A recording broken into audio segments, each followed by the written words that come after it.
I'll be running through chapter 6, environmental management, quick fire revision. So we just use the shortest time possible to run through all the concepts that have to do with managing natural hazards. So the first content that your syllabus expects you to understand is syllabus content 6.1 that has to do with the earth structure. So quickly, this is a diagram of the earth structure. So if you have the earth structure.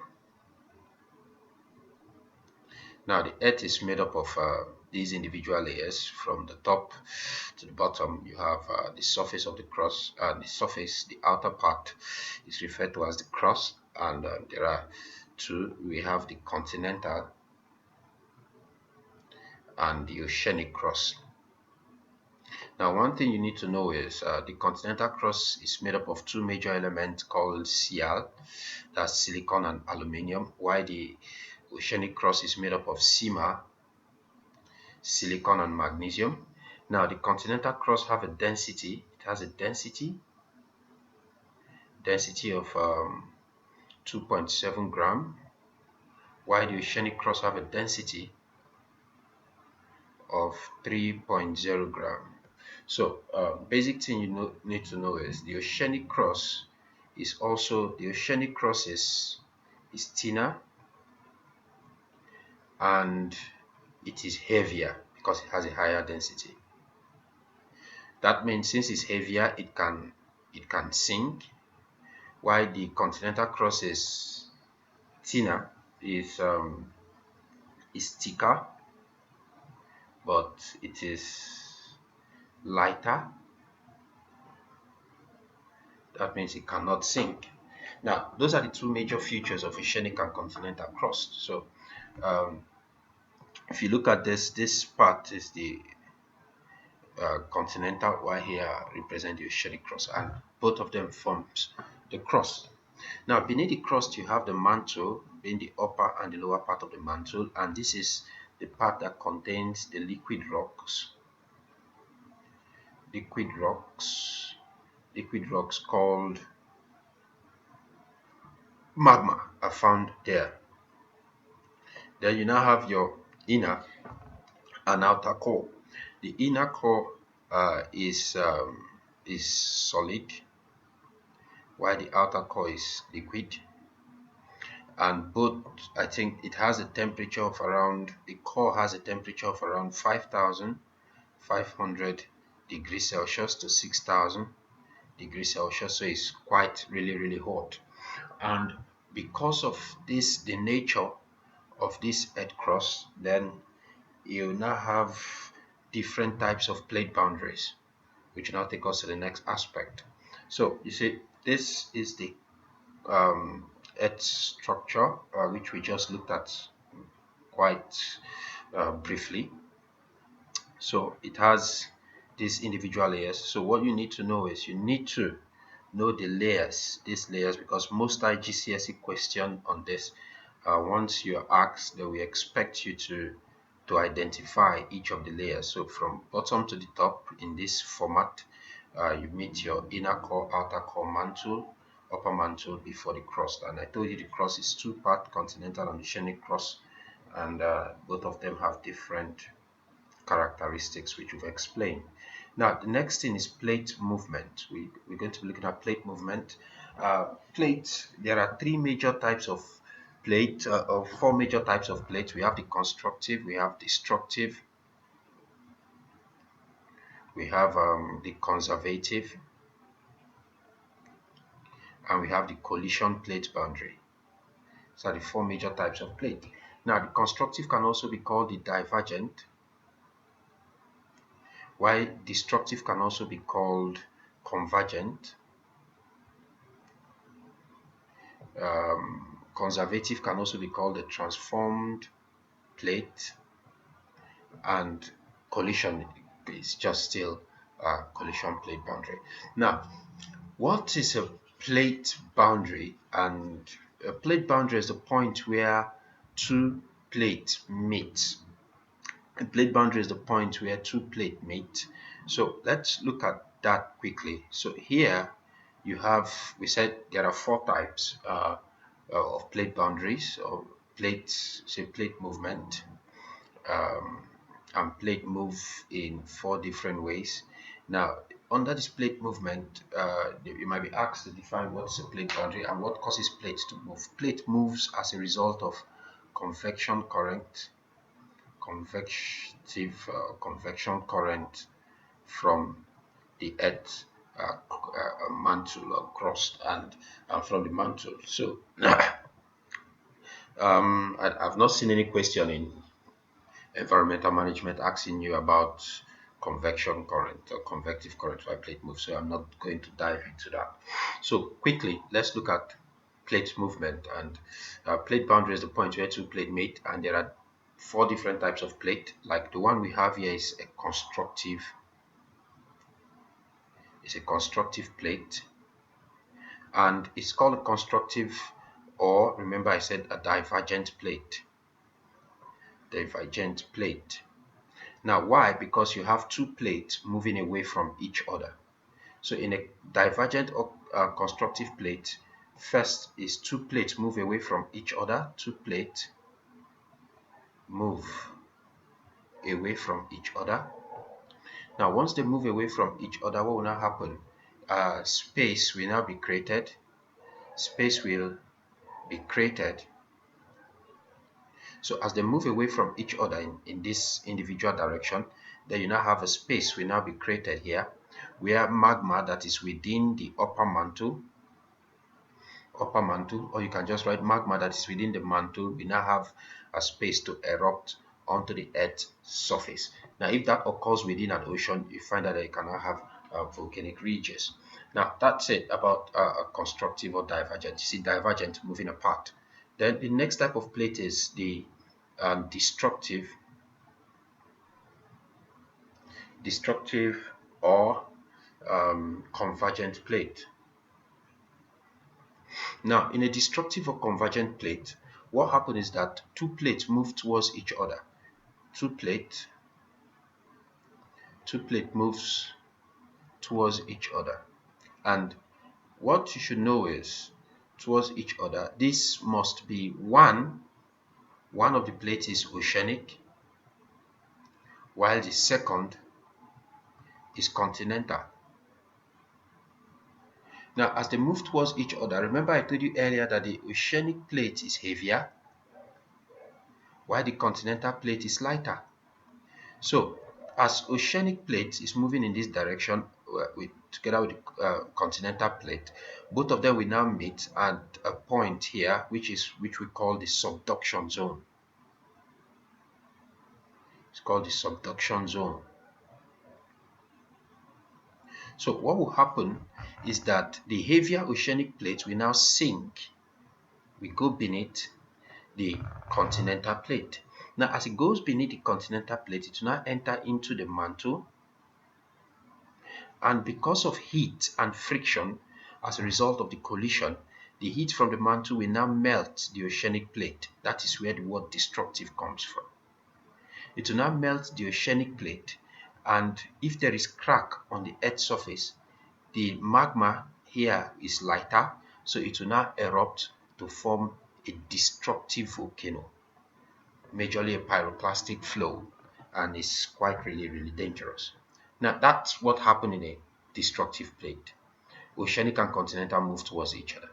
Then in a transformed or conservative or transformed plate,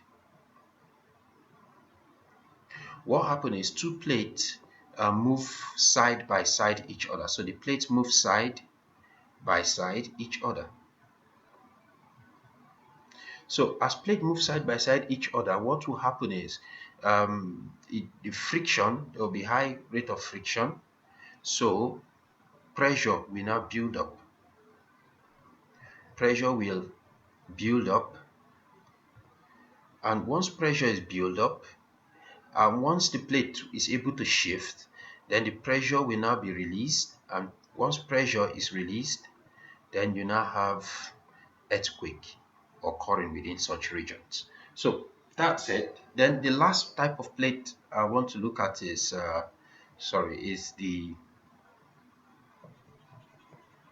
collision plate. Now, in collision plate boundary, it is two plates moving towards each other. Unlike the destructive plate, in collision plate, it's between um, continental and continental plate. So when you have two plates moving towards each other in this direction, and both of them are continental, that means both plates, none is heavier and than the other, so there won't be any plate that will sink. So both of them will now meet each other, and what will now happen, because they have the same characteristics, it will now rumple to now form things like fold mountains. Okay, now we've been able to look at the different types of plates. Let's see what's the next content we need to look at quickly. Now, okay, we've done this.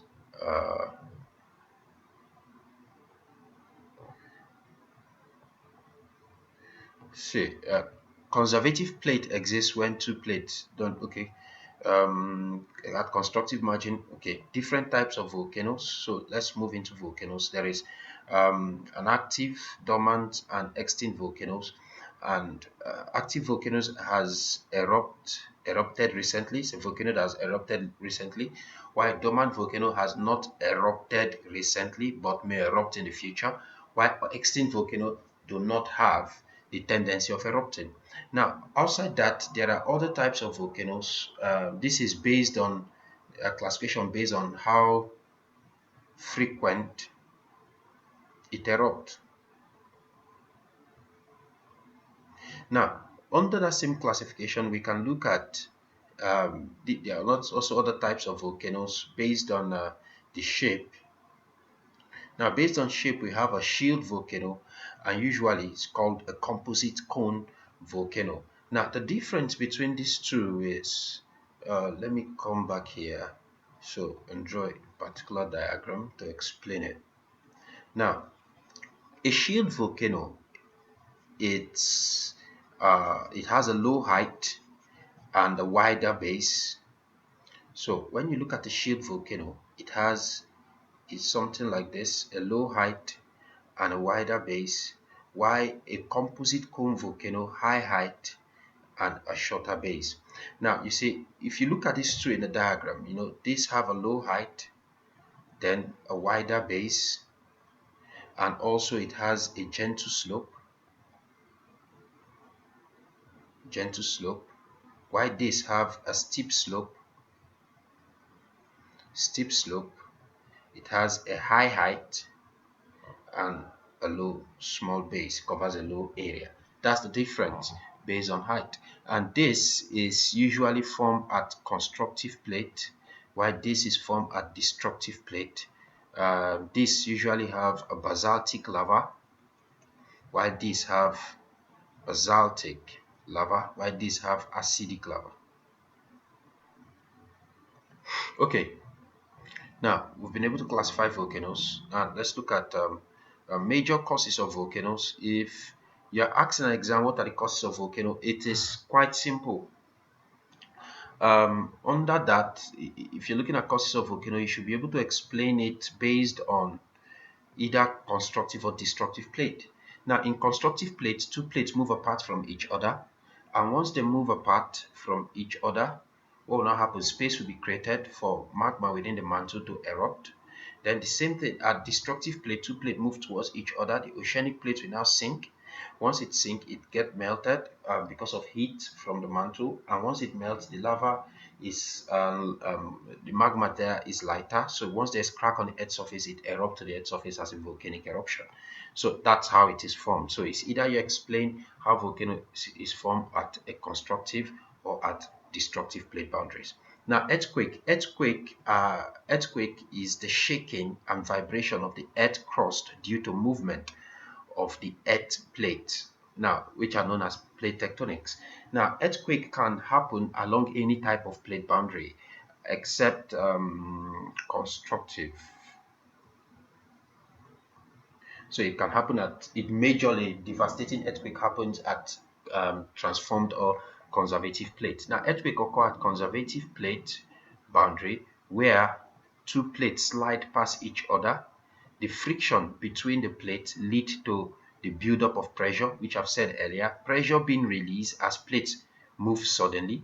This sends shock waves through the earth crust from the focus, leading to an earthquake, from focus to the epicenter, which is the surface of where this earthquake occurred. Now, if you look at an earthquake, there are certain keywords you need to know. Focus is the point where the earthquake is being generated from, while the epicenter is the point where the earthquake reaches the earth surface. So if you look at a diagram like this, let me try and draw something like this. Sorry. Okay, how am I going to do this? Okay, let me just now the points here where it generates from is usually referred to as the epicenter.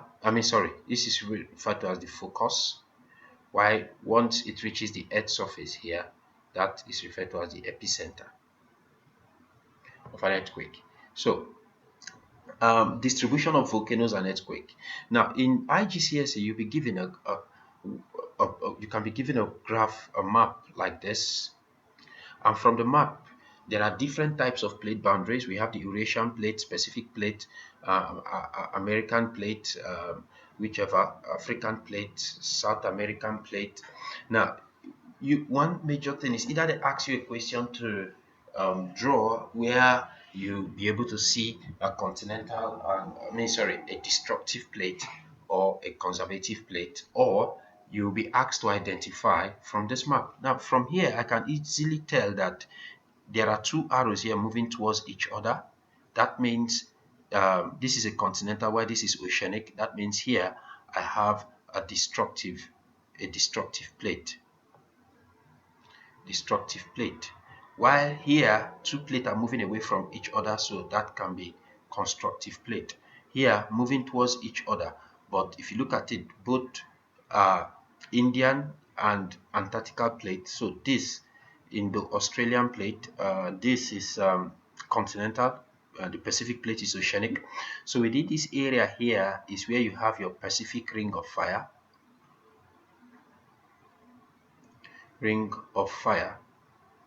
So major earthquake and volcanoes are found within this region. Now, so here is a transformed plate. They are moving side by side each other, so you need to expect high amount of earthquake activity taking place.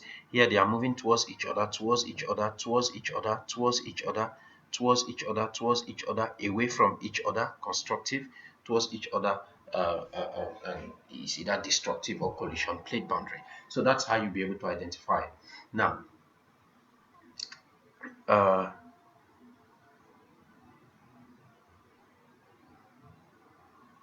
quickly, let's look at how earthquake and volcanoes are distributed.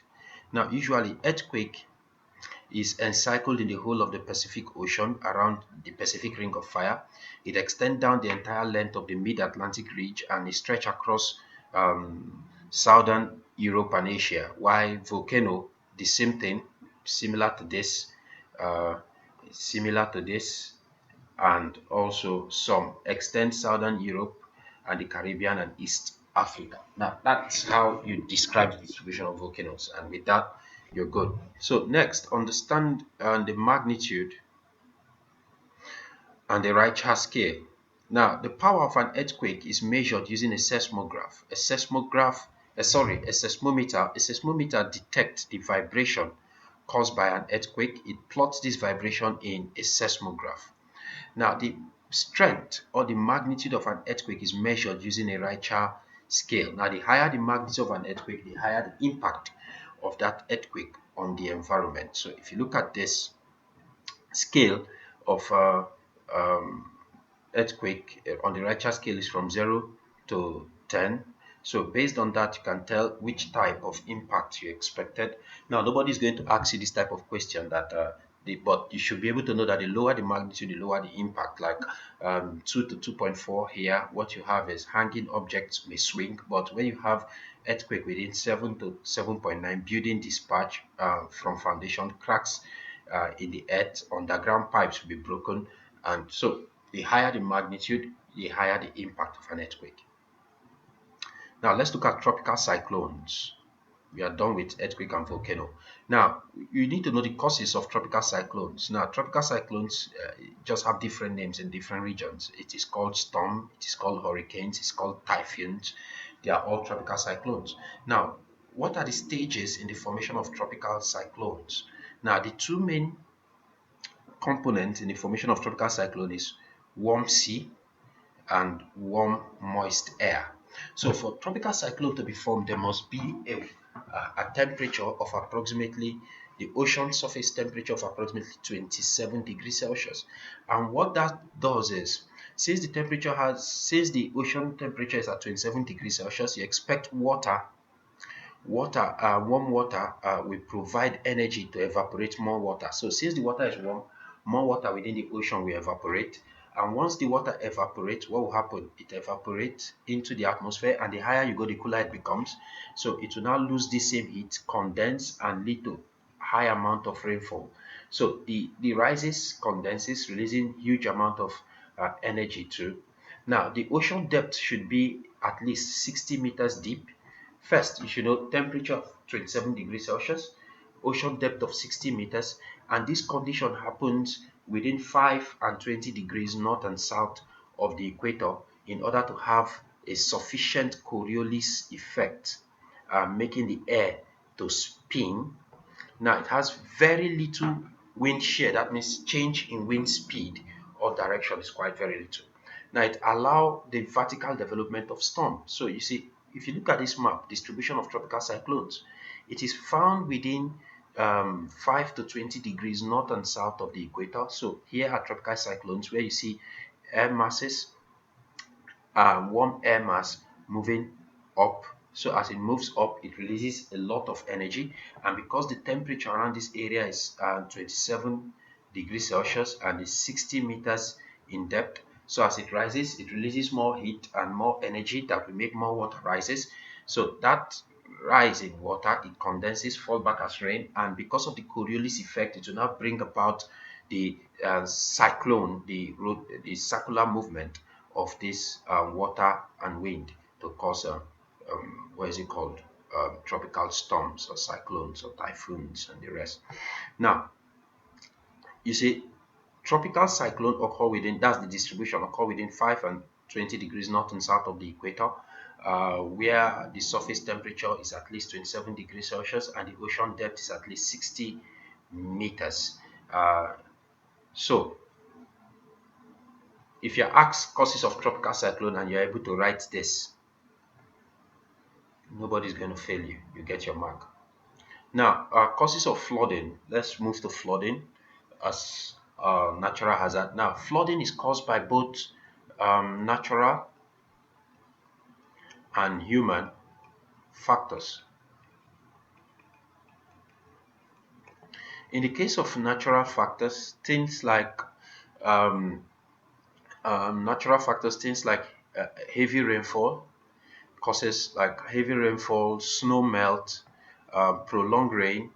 All this causes flood. Land relief, so areas that have steep slope can cause flooding more than areas with gentle slope. Now, heavy rainfall, prolonged rainfall, snow melt, and saturated soil and compacted soil. If the soil is saturated, that means there is a lot of water in it.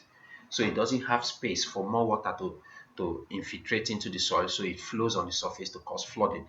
And if the soil is compacted, that means the amount of air spaces in the soil is low, so water will not be able to infiltrate, so it flows at the surface to cause flooding. So all that are examples of natural cause of flood. Then when you look at things like deforestation, cutting down of trees and reduction in vegetation, we expose the soil and reduce the interception of rainwater, thereby leading to flooding. Then urbanization, which is the growth of towns and cities. Now, this will lead to creation of pavement, building of roads, and all this will lead to less infiltration of water, and therefore most of the water will flow on the surface, which can now lead to flooding. Now, storm surges and tsunamis are all natural factors also that can cause flooding. Another major reason for flooding can be climate change. Climate change can lead to global warming, which can influence snow melt and also affect the temperature within an environment and rainfall. So you see, rise in sea level through climate change is a physical factor. Now, let's look at drought. Drought is a prolonged period where rain is absent, or below average in an area, and there are causes of drought. The causes of drought are lack of rain caused by prolonged high pressure. Now, drought is an extended period of unusual dry weather when there is not enough rain, so lack of rain.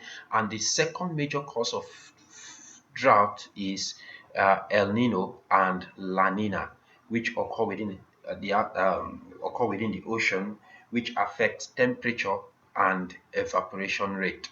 So, how do El Nino and La Nina work? So, we look at it from. Let me just use this diagram to explain it. Though you can watch my video on El Nino and La Nina separately to understand this concept. Now, in a normal year, within it occur within the Pacific Ocean, within South America and majorly Australia. And so what happened in a normal year is that this is the equatorial line. So you have the equatorial current will move. If this is your north, this is south, this is west, and this is east. So the equatorial warm current, remember within this area you have a temperature of approximately 27 degrees Celsius. So the current at the surface of the ocean is warm. So the equatorial warm current will move towards the west. So as it moves towards the west, it will evaporate. As it will move towards the west, it will rise. So once it rises, condense, and will now fall as rain. So you find out that areas within Australia, which is in the western part of the Pacific, we experience high rainfall. So this area can experience flooding in a normal year, while areas around South America like Peru will experience drought because the warm air mass that is supposed to bring rainfall here has shifted to the west because it's found within the east. Then in an El Nino year, the opposite will now happen. The opposite will happen, meaning that the warm equatorial trade wind will now move towards the east. Now it changes direction and move towards the east. Now once it moves towards the east at Peru, in South America, what will happen is that the warm air mass, equatorial trade wind, um, will now rise, condense, and lead to high amount of rainfall within South America, and also possibility of flooding within South America in an El Nino year. While the western part that in a normal year have high amount of rainfall, there will be no more warm equatorial trade wind, so that area will now experience drought. So this is what happened in an El Nino year. Then in La Nina is the same as is just an extreme normal condition. La Nina is an extreme normal condition. So originally we have this as a normal year. When this become extreme, that means the amount of warm air mass that move towards Australia is high. So as a result, there will be high amount of excess of prolonged and heavy rainfall in in Australia, leading to flooding. That's what La Nina does. La Nina is an extreme normal condition, while El Nino is the opposite of a normal condition. So that's we explain this concept of El Nino and La Nina. So if you want a more detailed explanation, you can watch my video on El Nino and La Nina phenomena. Now, another major cause of drought is climate change. So we've looked at three major causes. We looked at the first cause of drought is lack of rain, which is due to high pressure. Then we also looked at temperature and evaporation, which is as a result of El Nino and La Nina. Then lastly is climate change. Now, while droughts can have different causes depending on the area of the world and other natural factors, the majority of scientists have started to link more intense drought to climate change. That's because as more greenhouse gas emissions are released into the air, it causes air temperature to increase, leading to global warming. So more moisture evaporates from land and lakes and rivers and other water bodies. So warmer temperature also increase evaporation in plants, soil, which affect plant life and can reduce rainfall even more. So human activities that also causes drought include deforestation, agricultural practice such as over-cultivation and overgrazing. All those are concepts that affect drought. So we've looked at five major factors: lack of rainfall, temperature and evaporation as a result of El Nino and La Nina, climate change, those are natural factors, then human factors, deforestation, and overcultivation and overgrazing. Now, what are the impacts of natural hazards? This topic is quite bulky, so looking at going through it in this revised form will still be a little bit bulky, but um, I think you'll be able to revise it quickly. Now, we've been able to look at impact of natural hazard. We've looked at tectonic tropical cyclone. Now, once you are asked the impact of natural hazard, don't stress yourself. All the impact are similar. Now, all of them can lead to death. All the natural hazard can lead to like all tropical cyclone except drought, can lead to damage of buildings and infrastructure. Earthquake can lead to fire, can lead to tsunami, can lead to landslide, can lead to loss of farmland, loss of habitat. It can affect the food chain, food web. It can lead to water-related diseases, loss of life, trauma, financial losses.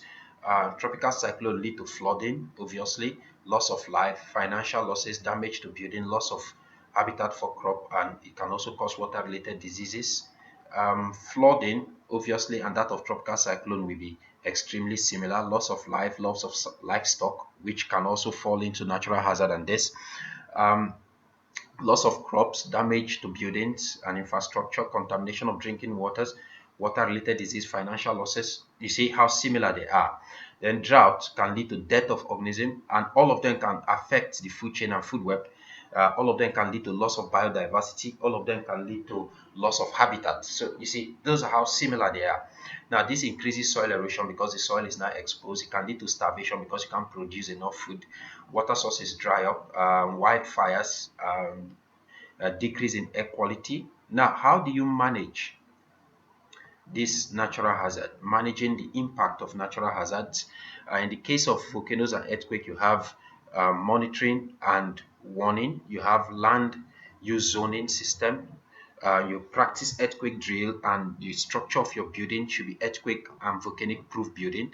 Disaster preparation like plans, drill, emergency supplies, and emergency rescue teams. You can have evacuation plans, rebuilding of damaged areas, international aid, and food storage. These are methods in which you can manage tectonic hazards. And in the case of managing tropical cyclones, it's the same monitoring and warning, structure of building, disaster preparedness like plan, drill, blah, blah, blah. You see how similar both of them are.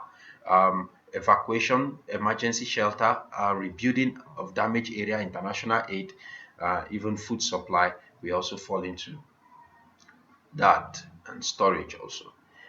So managing flooding, monitoring, use of storm hydrograph to understand when flood can occur.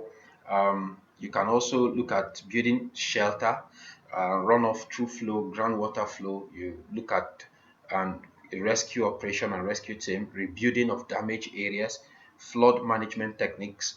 Then managing drought, you look at monitoring, emergency water supply. We can also look at water conservation, increase water supply, dams and reservoirs, well, use of groundwater aquifers, desalination plant, and rainwater harvesting. All this will help to increase water supply. Then international aid. So you see, these are the method of managing um, natural hazards. So there are opportunities presented by natural hazard. One, importance of flooding. Importance of flooding is that it leads to deposition of silt, which is fertile for agriculture. That's it. I've seen it in the past paper, I think 2019 thereabout. Now, importance of volcanoes, tourist attraction, provide income for the tour guides and the tourist industries, and it also, the lava is fertile, so it creates fertile soil for agriculture, so it's some sort of employment too for farmers. Now, lava and ash add nutrient to the soil, which lead to increased high agricultural yield. Heat generated is a source of geothermal energy. Now, most volcanic rocks are source of what? Rivers, and provide gravel for building, and rocks can be used for defense. Certain minerals, which when excavated, provide income to the economy. Now, that is it on our quick revision aspect of tectonic natural hazards. So possibly, if there is time before your exam, we are going to look at chapter 7, chapter 8, and also chapter 9. Have a nice time, and please subscribe.